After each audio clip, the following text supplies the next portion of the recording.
tell you that we need to be really careful about being faithful to the page as far as what's slurred and what's tongue and articulations, and I could probably spend just 5 minutes talking about that one thing. We need to do some more about the dynamic things that are on here. I think you could play out quite a bit more where it's more forte. I did hear a lot of contrast, so we need to address the dynamic. But I want to spend more time, since I don't have a lot, just about your tone production in general, okay? I think both of you could use a little bit more mouthpiece in your mouth. Now, I'm going to use this sticky note. Can I borrow your instrument for a second? My eyes are not what they should be. Okay? I can't push the paper down any further because the mouthpiece is curved away from the reed. At some point, from here it's flat up to about here, up to that line that I had you tighten your ligature to, it's flat, and so is the reed, and so they meet and they should be sealed up. But at some point in here, the mouthpiece begins to roll away from the reed, and that's the point where the paper stops. It's where the mouthpiece and the reed become flat to each other. This is the point where your lower lip should be. Now, it would be nice if your lower lip were a nice sharp edge to be right at that point where the reed and the mouthpiece separate. And so we want to be as firm as possible. If this bunches up or this is soft, it kind of dampens the reed and it kind of clouds the area of where that line is that the reed and mouthpiece separate. Okay?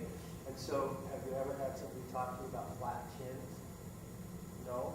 Okay, chin should be flat, the corner should be set, but the best way I can have you do all of that is say the word he. You feel your tongue arching up at the back?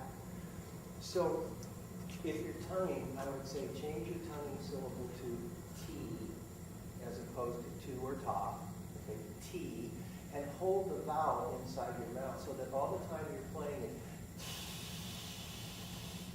I'm bringing my tongue up close to the roof of my mouth and making the air go through a much smaller space. If you put your thumb over the end of the garden hose, the water squirts along through ways, right? Because we made it come through a smaller space. Does that make sense? The garden hose is this big around, I put my thumb over half of it and I get faster water. It goes further. If I pull my tongue up closer to the roof of my mouth, I close that space, the air's going to, you're putting the same volume of air through, but it's going to have to go faster to get through the smaller space. Okay? Faster air is going to make that clarinet line up as far as tone. Now, whether we can make this happen or not, I don't know. Remember the F we were playing? Top line of the staff, let's have you play an F. Get enough mouthpiece. I want you to tongue T and hold the vowel. And please make that $5 bill wiggle down. Ready? T.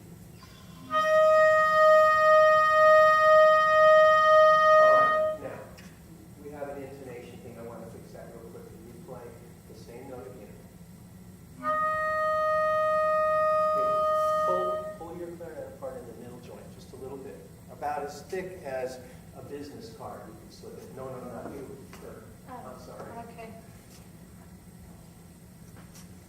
Yeah, put yours back together. Let's play the end together again. Be sure you're getting that $5 bill. Use enough mouthpiece and thinking, ready, air.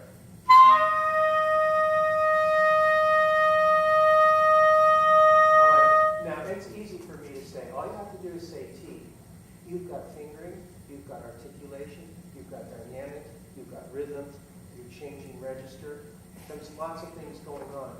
To keep that thought in your mind while you're doing all this other stuff isn't going to happen just because I said so.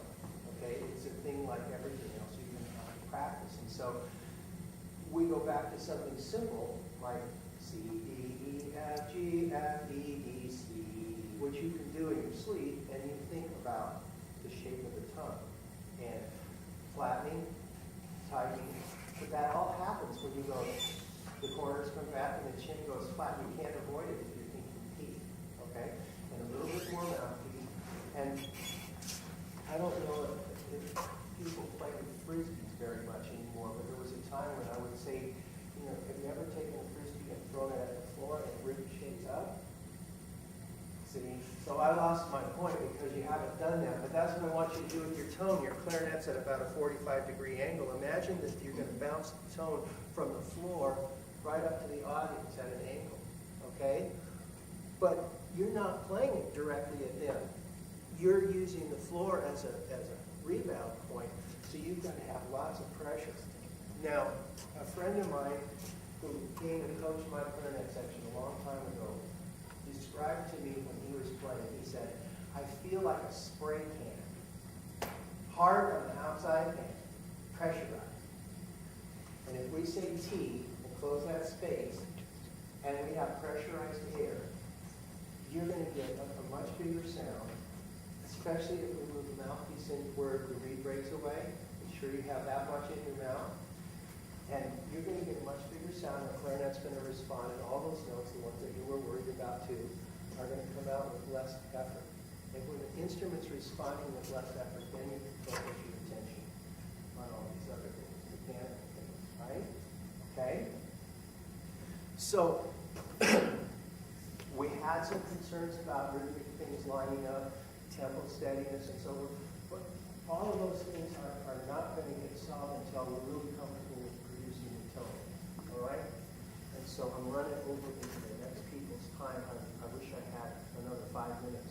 I would have to do one other thing, but be sure that you've got enough mouthpiece. Okay? And you can take a piece of paper and stick it in there. You can even draw a line on your reed. But it's in your mind because you can't see inside your mouth while you're playing. So you have to have a sense of where it is and how much. But generally, your ear is going to tell you. As soon as, without very much effort, that tone becomes